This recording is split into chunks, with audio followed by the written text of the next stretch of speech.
This Saturday in Athens, for the first time in 140 days, it will be time to tee it up between the hedges.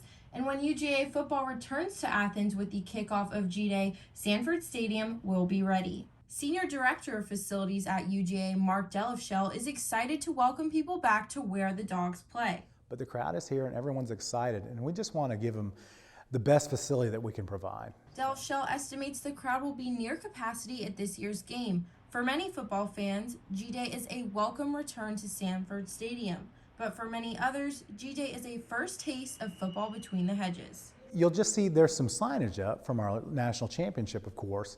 There's a 2022 sign up on the east end on the second level along the edge. You'll see that when you come in. There's also a new Dooley Field sign, and it's more stylized than the previous sign. The other sign was a little bit simple, and we've just stylized it a little bit more and put it in the font and character of the rest of the stadium. We've also backlit it as well. So it's got a little more pop to it, and really to honor Vince Dooley, with his passing. Besides making the stadium pop, the field itself has to be ready for its first game since last November. Director of Field and Athletic Grounds at UGA, Matt Holland, has been hard at work to keep the field clean, safe, and fresh.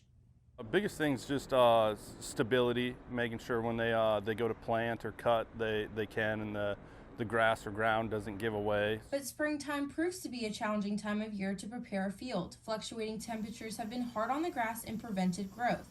Holland says that the grass on the field goes dormant if temperatures drop below 50 degrees, which has been common during nights this spring. He has to get creative to keep the grass properly heated. We have some we call them like growth blankets or frost blankets that try to create somewhat of a greenhouse effect.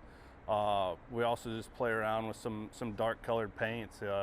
We'll paint the field kind of as blackish green as we can to hopefully trap some heat. That's not the only painting he's done. After being bare for a few months, the hash marks, yard marks, sidelines, and end zones will get a fresh coat of paint. So, while G-Day may be better known for the return of the Georgia football team, it's also the return of Sanford Stadium. And with a packed crowd and freshly painted field, it will finally feel like Saturday in Athens, back between the hedges. For the Carmichael Sports Media Institute, I'm Savannah Hernandez.